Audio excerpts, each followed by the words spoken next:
First thing I wanted to do really was to congratulate you on your publication in your main dream journal. When we started this, as one of the first publications you ever pointed out to me. Tell the folks what happened. Oh, well, I ended up getting myself accepted in Had magazine, which I'm very, very excited about. They had a submission call, their 100th submission call, where I think it was for a number of hours. They had different editors who picked 10 pieces out of 100 submissions, and just feeling very, very fortunate to finally have a skull. And it's great. I'm very, very, very happy, and I'm very, very thankful to the folks at Had. And you know what I should do is I need to look up who the name of the person who accepted me. That's the problem. And send them a gift basket of mini muffins. Yeah, it's a huge, huge gift basket. Well, congratulations. I know that it's been a big dream of yours. It's been one of those skins on the wall that you want to have. And I think I've even counseled you, perhaps incorrectly, to not worry so much about it and just kind of focus on your own work. So whatever you're doing, it's working. Keep it up. I'm very, very happy to be in it, but I have absolutely no idea how I did it, because in my history of submitting to Had, I have submitted stuff that I thought would be great. I have submitted stuff that I was like, well, I don't think so. I've just had zero chill. We've talked about it. I've had stuff that I've thought about too much, perhaps. I've had stuff that I was like, oh, maybe if I just whip something out, maybe that's the trick. And I just think that all of that was just trying too hard. And so I finally got myself to a point where I thought, I have been getting rejected by this magazine so much that now I'm taking a submission slot from someone who might be a better fit for that magazine. And so I really tried to step back, and still every time I read a piece on Had, it's a class unto itself, and I really love it. But this time the stars aligned, and I was accepted. So I'm very, very happy, but I think I'm going to, take my skull. I'm going to go away for a while and just let other people take up those submission slots, because, I'm just trying to find out what kind of writer I am. And I'm not, maybe I'm just not for that magazine a lot, but well, I mean, it was nice. It's nice. Who knows? I mean, in some respects, having gained success, it may actually be an encouragement to double down and continue to go even harder. Like, let's say a football team scores a touchdown. They don't sit back and go, oh, well, we scored. That's awesome. Well, however the game works out is how it works out. It's fine. We got our one touchdown, and that, we just want to make opportunity for the other team to score. I know it's not a competition necessarily, but it is weirdly competitive in that other people are trying to be published there as well. And when you are putting your work up, you're not per se directly competing with anyone, but you are sort of jockeying for position. And yes, I mean, I'm thrilled for you, and I think your humility is admirable. But I mean, if you like that magazine, you should continue to submit to it as often as you can. And you know what? Don't short sell the advantage of reading it. I mean, I've heard you talk about how every story in there is a straight banger. I think you called them in a previous episode. But like I like using those hip terms like straight banger. That's right. I use hip terms too, like whiz bang and gee willy. Yeah. Holy crow. Oh my. Yeah. But anyhow, you read that magazine, and I think that has to be part of the key, is that you're dialing into the kinds of stuff that they really like. It happens to be what you like as well. So you're already sort of closer to the goal line. We're going to do all the football today. You're closer to closer to the goal, because you're reading them and you're kind of tuning your brain to think in that manner, to write in that manner. So I feel like a couple things lately have really helped me, and it's going back to some basics in a way. Our interview with Bethany Jarmel was very, very helpful. Her idea of having a turn, having something happen in a piece of microfiction is very, very important. And I started to kind of like step back and say, am I doing that? we've talked about your suggestion. What is what are your characters of what are they afraid of? What is their fear? And so adding a little bit more of this emotional content has been really great. And also this past week, it was very, very fortunate to take a class with Fractured Literary and Tommy Dean, who ran a wonderful workshop on micros, generative workshop about really giving them a sense of urgency. And it was a really, really great workshop. And I think that that's what I kind of need to do more is to really continue to read as much as I'm reading, because that's the only way you get better is by reading more, but also finding other perspectives, finding other viewpoints from than the ones that I've been holding for so long. And of course, as always, just really rushing into things and not being afraid to fail so that I can say, oh, well, that doesn't work. How can I fix it? Yeah, those are all great, pieces of advice. And I can think of the episodes that we discussed those at length. And I find myself very sheepish about, having a successful author come on the show and say things that are essentially the same things that we've said before, but to say them maybe a little more concisely, a little more directly, and in a way that's easy to kind of take that nugget, put it in your pocket, and walk down the road with it. When Bethany said that your story has to have a turn, or your piece has to have a turn, that really stuck with me. That's a very simple way to explain what we've been talking about for a while, but it's the kind of thing that you can just keep in your pocket and take out and really use it as that lens to look at your work and go, does this turn? Like, does anything change? Does the character grow? Like, what happens in the story? And so I took the opportunity to look at some work that I'm working on now and very critically, again, without trying to beat myself up about it, because that's really not helpful. But I was just looking at it as, is there a turn? And I realized there isn't. The kind of thing that she was describing, of it being a very pretty description of something. That's what it was accomplishing. And it was very pretty, but it was just describing stuff. Now I'm actually really excited. I've figured out a way to eliminate 2 characters, because there were only 4 characters. And I was trying, for years, trying to figure out, well, how do these people fit into this thing? And why are they there in the first place? And maybe they're just aspects of the character's personality. And, and I'm just like, come on, man, like you're a contortionist here trying to make these guys fit into the story. What if it's this other way that eliminates them? And so last night I'm like, yeah, I can safely eliminate these. I might still be able to use some of what they are doing in the story. I might be able to get that done in other ways, but I don't think I need them anymore. And so that was really liberating, because they've been hanging around in drafts of the story since 1998. So, Oh, all right. So they are done.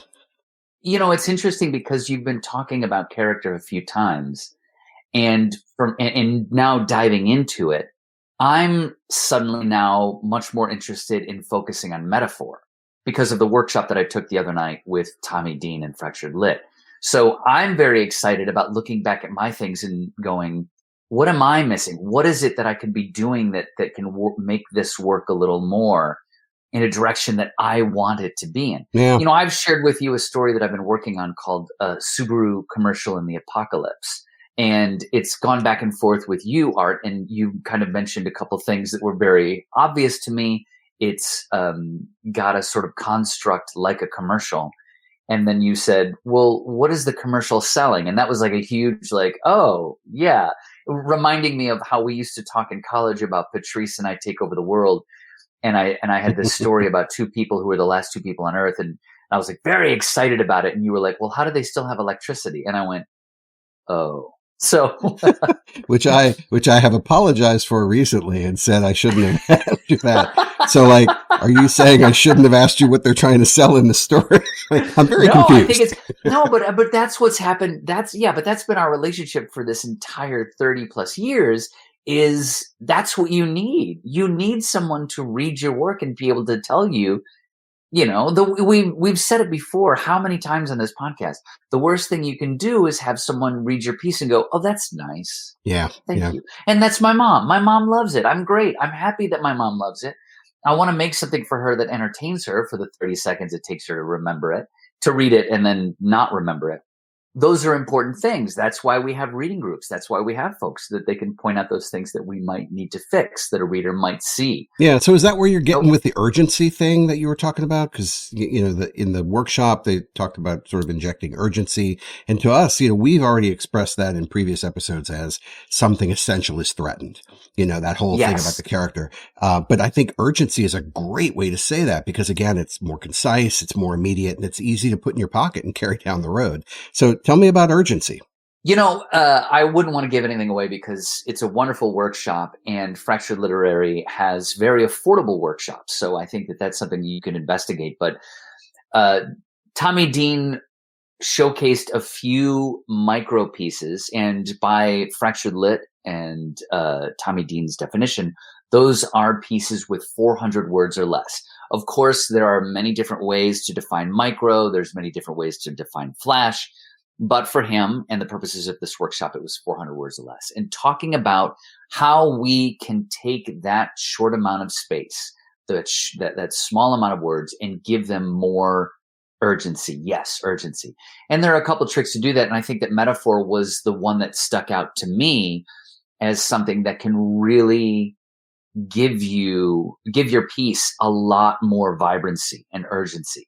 We're talking about the things that we're not talking about, and that's what metaphor is there to help us with. Yeah. And so for me, it's just very interesting. I love the fact that you're very interested in character right now.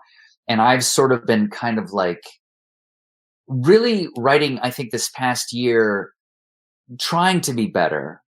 When we were talking to Bethany, she was talking about trying to be the best writer that she can be. And I was sort of trying to figure that out in 2024 without a clear focus of what I wanted to do to make my pieces better.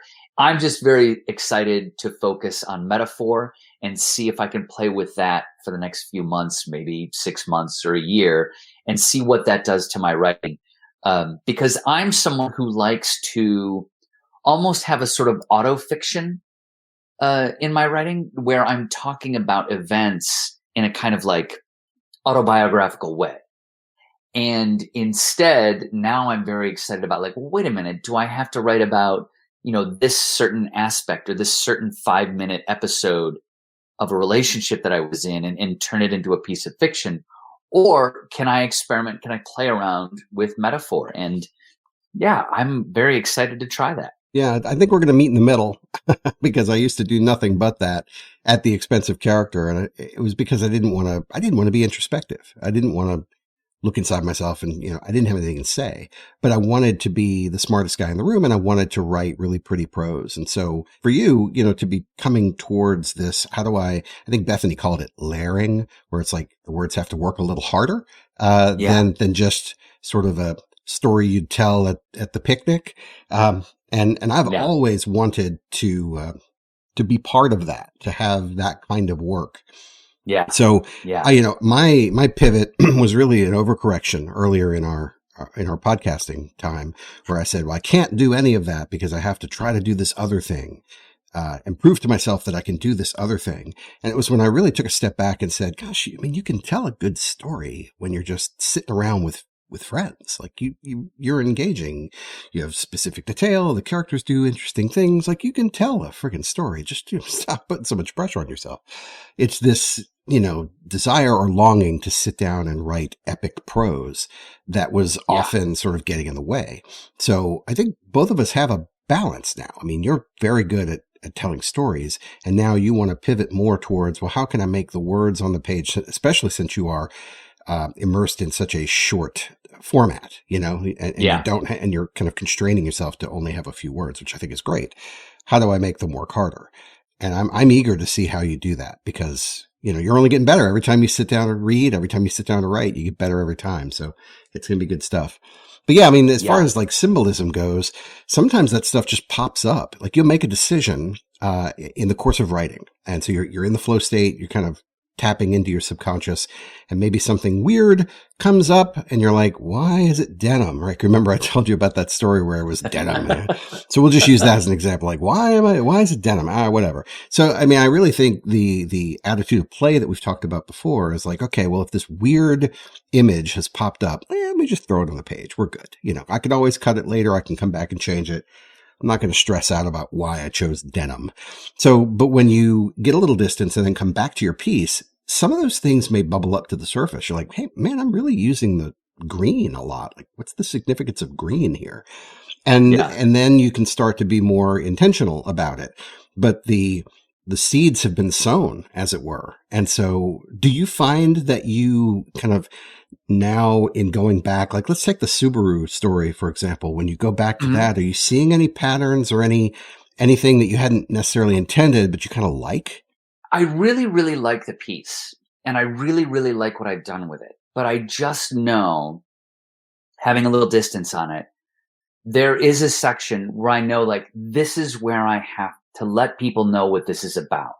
This is where I get to make my statement about what is happening here, like why we're in this certain situation. Yeah. And I've been playing around with different ways to do that.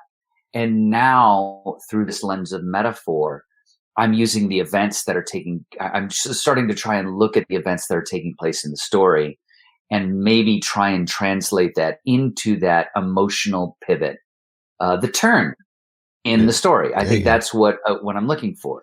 And so I haven't, admittedly, given a lot of thought to it because this is one of those old Tim problems.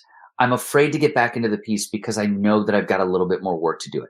I had it to a point where I was ready to send it into a lit mag that I'm really trying to get into, another lit mag that I'm thinking this might be a good fit. I really, really like it. I'd like to try and submit it here first when it's finished. And I was almost there. And then we talked to Bethany.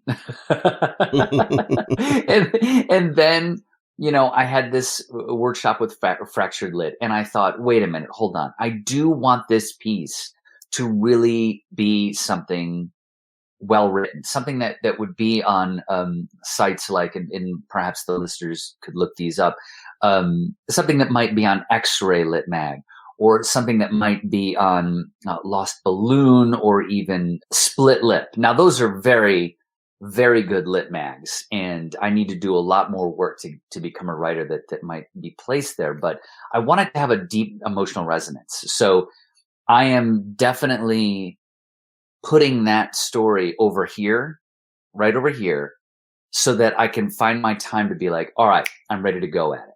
Now, what I need to do is to just open the thing up and start the work, because that's what's going to happen. I'm not going to have the grand, I've done this in my past where I've tried to wait for the grand the muse to come at me. And then like, oh, now I know how to fix it. I just need to get back and work on it. I need to ask myself those questions. Yeah. Where is the turn? What is the metaphor? Can we work with the metaphor? And I think I can make it towards something that I really, really, really would be excited to share with folks. Yeah, no, I'm excited to read it because I've liked every draft, but you can see that it's not quite there. And, sometimes you can kind of unlock the metaphor that you're looking for by just writing it plainly. I can't remember exactly how. I had a teacher in college, screenwriting professor, who said it can very often be very helpful to write dialogue out like hard on your sleeve style, where the characters say exactly what they're thinking and feeling. Yeah. And you're not going to keep that version, but like at least what's going on in the scene. And then you come back and you write it differently, with the characters being really more realistic in the way that they're trying to hide what they actually mean, or bury it in other activities, stuff like that. So, I mean, that's a kind of a playful exercise that you could try if you want to just write, what you want people to get out of the metaphor. This is what it means. Yeah. Yeah, that's really interesting that you say that. There's two things that you said in the past couple minutes that I really feel are important to me, but I don't think about enough. Number one, yes, sometimes I feel like maybe to get out of a thorny issue or a knot that I can't untie within a story, I think, well, what would I be trying to tell somebody? Like if I was telling a friend about this at the bar, or if I was just telling my partner about it, how would I want to talk about it? And that's sometimes what I think I get caught up in, is trying to make it too smart. Like, I'm sort of circling the emotion that I want to have, circling the experience that I'm trying to write about, but I'm not just saying it plainly and then moving from there. I'm trying to be the smartest, the best, the most creative writer to do this certain paragraph or this emotional turn or this tilt. And I'm just like, hold on a second, just plane it up, simplify, simplify, simplify. And it's weird because, earlier when you were talking about being able to tell good stories when you're with your friends, that is something that I've thought about. I'm like, wait a minute. I have, anecdotes that I've repeated ad nauseum to the folks that I work with. And I know what is a good story. I know what's going to get a good punchline. And I'm like, sometimes I have to remind myself, you can be that person that tells that funny story about the time you were building stages for NSYNC in the context of a 400-piece micro. Like, that might be my voice. And sometimes I'm like, yeah, but I got to make it sound smart. And I Yeah. think that goes back to what we were talking about at the beginning of this particular episode, which might be part of my problem with a magazine like Had. Instead of trusting in the voice that I have, I'm trying too hard to be something smart and good and not myself. Yeah, I mean, ditto. Yeah, Yeah, I ditto. think, yeah, pretty much solved. Like, I feel attacked. No, I'm joking. No. Well, Bethany, but Bethany also, I think we sort of talked about that with Bethany a little bit. And that was really great of her to say, where she's like, yeah, but we do have to try and be other writers. Like, that's why we're writers, is because we're inspired by others. Of course, I'm paraphrasing and probably manipulating her words a little bit, but, it's good to try. When we're saying, I love, a writer like D.T. Robbins, any of the writers that I particularly follow, it's nice to think, what if I tried to write something like that? Because we might discover something in ourselves when we try to write something like someone else.